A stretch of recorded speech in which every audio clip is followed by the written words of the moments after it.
guess I could start by, in 1960, International Harvester came out with the Cub Cadet. Well, by 1962, it was doing so well, John Deere decided it finally needed to dip its toes into the lawn and garden market.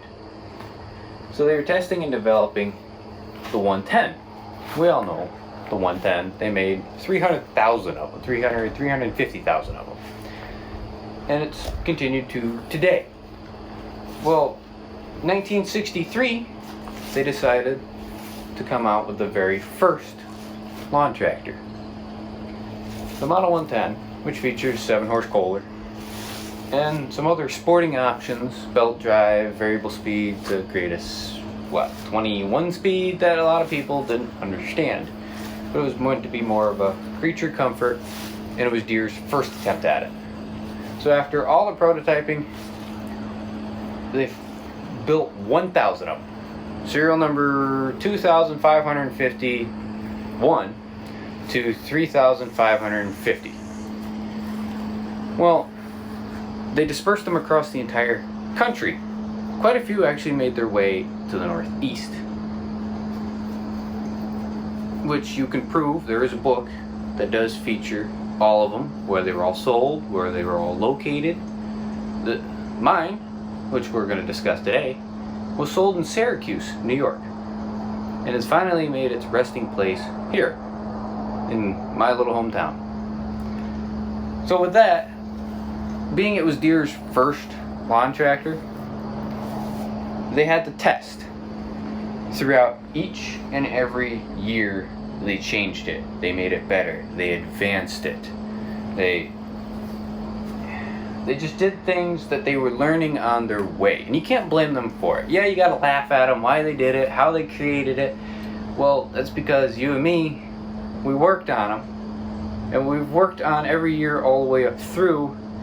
And we figured which ones we like better. We like the 200 series. Heck, we like the 300 series. Well, all of that was a dream.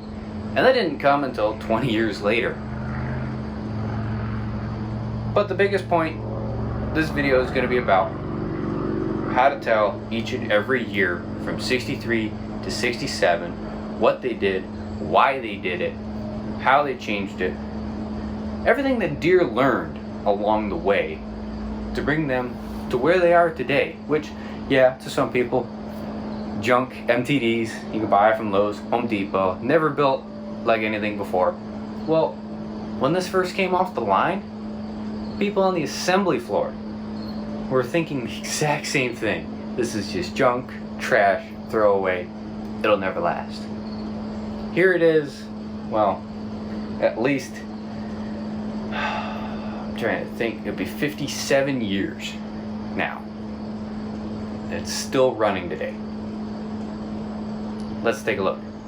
So this is my 1963, which I was very fortunate enough to obtain this spring at an auction. It was actually an online auction, obviously due to COVID and all that, couldn't do it live.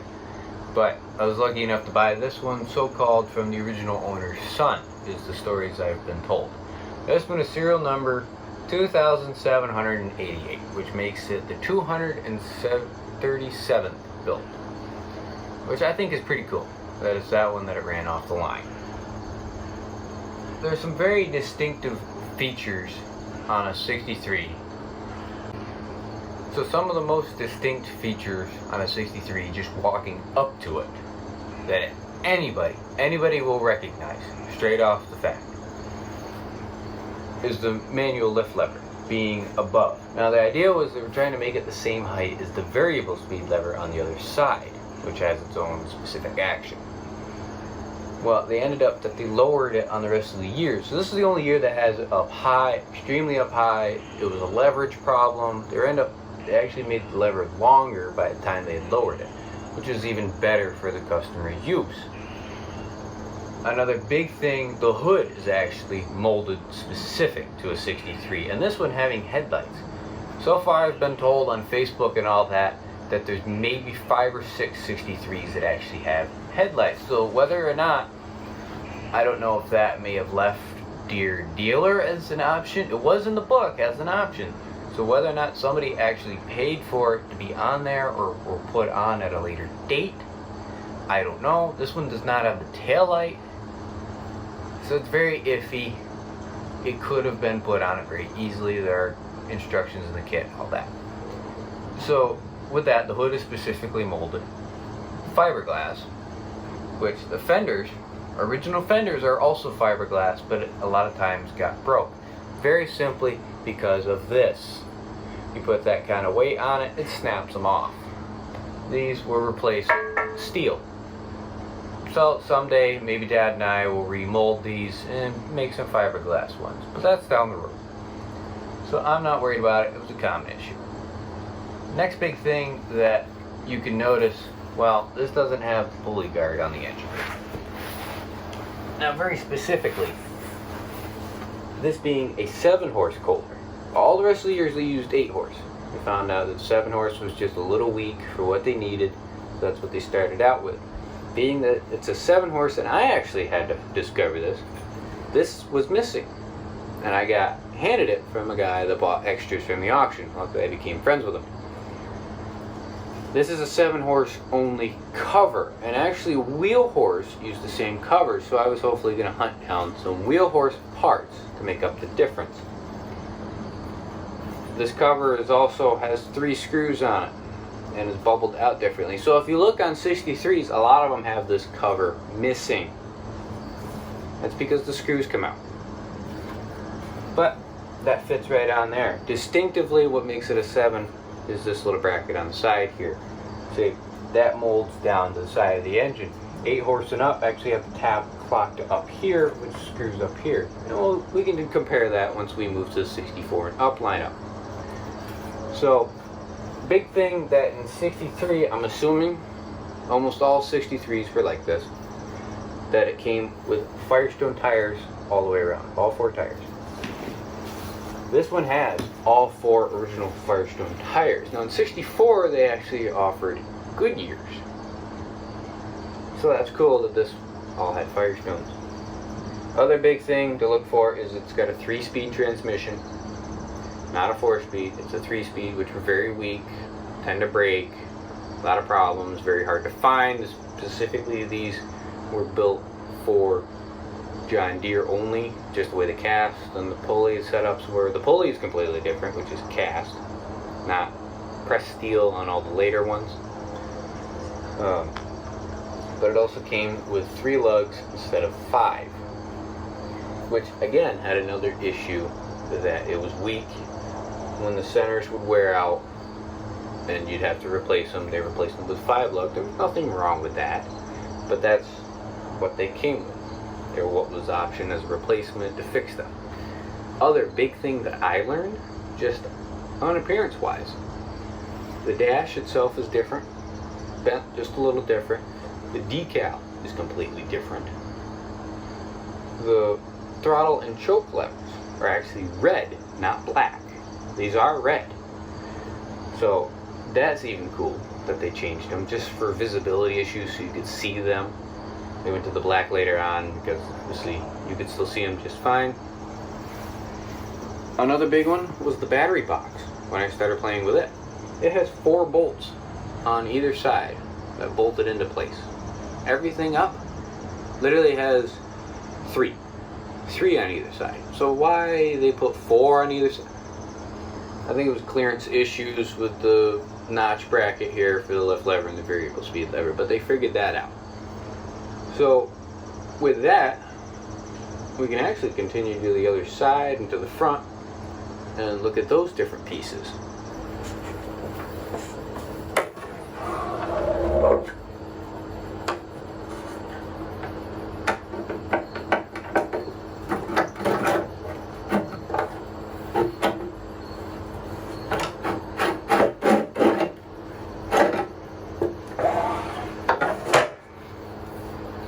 Here, we can chuck that away, because this is actually the original. This is the original grill for it, which is cool. I was able to find that. But another big thing that was only on the 63 and 64s are the square front axle. This is a square tube welded with the spindles. It's also got lock collars on the tops of the spindles. A lot of the later years, you may know, have just a snap ring on top. Well, a lot of the early ones, 63 to 65, have the lock collar. So that's a big thing, is look for a welded steel tube and a small bolt in front with some washers. It's going to be another bushing inside of it, and then it'll be a bushing to the axle. Overcomplicated mess to prevent stuff from wearing, and just that's why they went cast and a bushing and greasable and all that. But a big thing that I noticed when I started repairing my 64 was this style oil pan specifically. You can see the oil drain right here, and then it's got a welded tab on the side to prevent it from rotating when you loosen it up. Now that is specifically 63 and 64, because on the frame, and let me draw this right out for you. I'll draw it right out right now. See, where the engine mounts, you got your standard, it's going to have 8 bolt holes for you to shift the engine. Well, where they normally put the oil drain in the back, they only did a small circle for the oil drain on the oil pan. That's on the 63 and 64. Well, that only works for the outer back holes that are further away from the drive pulley, which is over here. Well, you need to be on the inner pulleys, the inner holes. Well, that means the normal oil drain on the pan doesn't work when you shift it over. So that's why they had to use this. Now, this is a John Deere only oil pan that I've seen that they did this. It can be casted like that, the way Kohler oil pans are. I can go over Kohler engines in a different set of videos, but it specifically shows that Kohler built these engines to be built to spec any which way any manufacturer wanted to, the way they were casted and how they were put together. Well, Deere ordered it like this. There's some funny reason to spit the oil out the front. Well, 65 and up, they made the hole oval. They made the hole just a little bit of an oval, just to match the drain plug with the correct set of bolt holes for the engine to shift over for your drive pulley to line up. That's the only difference. You couldn't oblong a hole just a little bit. Well, they learned. That's why I was in 65 and up. So with that, that's why that's like that. Now, another major factor that honestly I didn't know, but I figured it out, was the air filter. This is just one I found, I slapped on, I put a new carb on it, some of that stuff was missing, big deal, it wasn't a bother to me. Well, I got handed the original air filter housing, which actually just bolts like this, forward. Now that was to clear from the grill, so it wouldn't hit it or anything. And I actually found that out too, because I wanted to put a square fender air filter on there, it didn't clear. So you need the thinner one. Well, this little air filter housing takes a teeny tiny filter. Look at you, a little tiny toilet for a little tiny baby to... Ah! Curse you, tiny toilet! Yeah, it's pretty small, it's pretty thin compared to what they usually are, but it fits in there. I just got that filter today. Well, that's the front section of the tractor, and you can even see on the hood, it's molded differently. Molded completely differently. So moving along to the other side, where there's a lot of more important features that are hidden, but I'll try to show you as best I can. Another one of the 63, 64 only options was a thread-in pipe plug to check your oil. So it's not the usual little thin rubber cap one that pops out because you get too much blow by or the breather's clogged, anything like that. This is an actual thread in, so it will burn a lot of oil. Another big thing is this is the original muffler. So this is the style that comes with it, coned with a single outlet pressed together. But a big thing that's always lost is the PTO cover. Now what's very special about a 63 and 64 PTO cover is that it's perfectly smooth. Now, what they did to help hold the belt on in place, they welded a little dowel on the inside. Now later ones, they got cheap and just press the little divot right here. So that removes it, but this is a 63 and 64 only option. So one of the final major parts to a 63 in continuance to the other day, interruption of weather, light, and everything else. The main thing that I like that is important is this little thing. Now that's very special. The clutch brake, which basically when you press down the clutch pedal, it shoves the variator pulleys forward. Well, this jams right into it. Slows it down. Works just like a Mack truck. You press down all the way on the clutch pedal and it slows down the transmission so you can get it into the gear, especially when you're stopped. Now, I can show you quick. You can get a good vantage point underneath the tractor. There it is. There's the mechanism. Alright. Hey dear, can you press down the clutch pedal, please? So, that way we're going to show you. Right there it is. Once she gets a good point of it. And that literally will drive into the variator. Now this stud here is welded into the frame and it pivots on this. Now that's how you know you have a 63 or 64, is they only have this stud. They got rid of this. That brake pad was missing.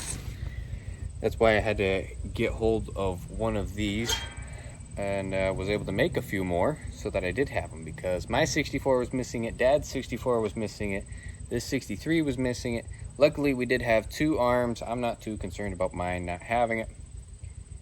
I actually really like it. The purpose of it works very well, that if you have a grinding issue, even with the pedal down, it's still, because your transmission is still rotating, it doesn't have a natural enough resistance to stop to put it in gear. This helps a lot. Was it a bad idea? Yes and no. But Deere took it out. So this, yes, it's just a copy, recopy, 92. But it still does the same purpose. This is a parts diagram for the round fenders. Now, I'm going to lose that. Now, this is very handy to have in proving all the differences between each and every one of these. That there's actually a physical serial number break in every single one. Like, you have group number 18, that's the shift cover. Well, not all of them have that shift cover. You can obviously say, and there is a parts break on that, where it's right there, quadrant. See, serial number 15,000 and up. You know, the dash is a little different.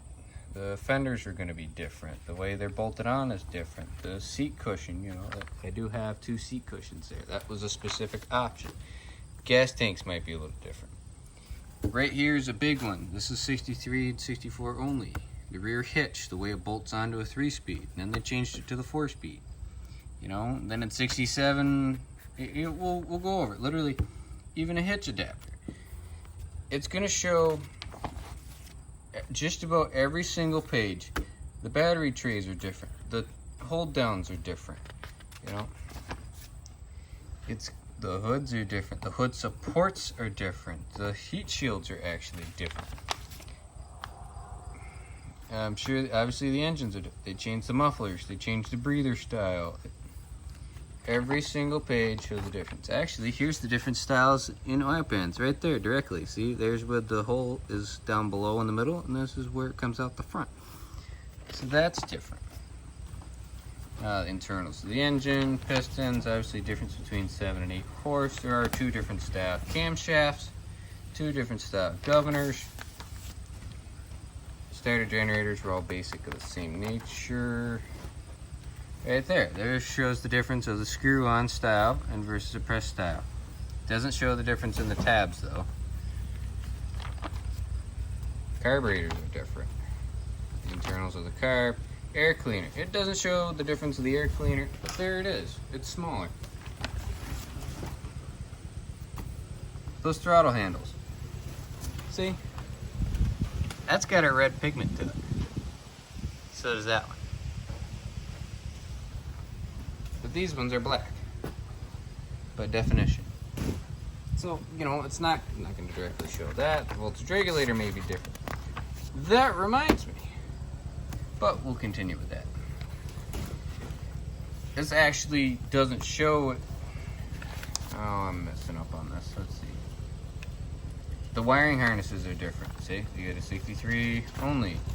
You got your front axles are going to be different. Your spindles are different. The way they're lock collared on there. Even the tie rod ends are different. See, here's a biggie. Is the pivot plate underneath. This is gusseted and more of a flat steel on 63 and 4. Where they went to a pressed and didn't need the gussets on a 65 and up. You know, the rims can be different. There's the differences in transmissions. There's your 3 hub, you know. And there's gonna be your 5 hub. That'll be your 4-speed. Yeah, right there's 5 hub. Completely different. So it just, they don't show the difference in that. Or that. There is a difference in that. I can show you that. Meter on. There, see, look, there's even differences in tubes. Later ones are a little bent. And it just continues on and on and on and on. Every single last one of them. Look at there. 4 different pedal assemblies. All broken down by serial number. Even this is a little different. They changed this. That, see, that's a bolt-on below 15,000. So this arm is different. That's a bolt-on with a cast. Then you go to this style. Larger hub difference, different style bracketry. This is golden information, even the differences in dashes. It will show you every difference in these tractors. So, bear with me guys. I know this is a long, very unorganized video, and we had to move the 63 up here. I tried going over most of it that are 63 only parts. I want to continue on with the rest of the lineup because yes, everything did change as I showed in the parts catalog, and I just want to show you guys the most obvious things to help you along the way. Everything that I have found, everything different. So we're gonna continue this one as part 1. We're gonna go to a part 2 to finish up a couple things on the 63, and then we'll show you everything else they did differently. So please comment what you want to see, maybe what I missed. I know I did miss a couple things, so I'm gonna have to go back to it. And don't forget to like it. Again, always follow me on everything. Subscribe. Please subscribe. We need subscribers. What are we up to? 25 right now? So, come on. That million is a long ways away. I'm telling you. Yeah, if you guys can get me to 1 million, I think I'll start paying some of you because of that. So, alright, yep, please stick with this one. I'm trying. Maybe we can collaborate this, edit it a little better for you, but be ready for part 2.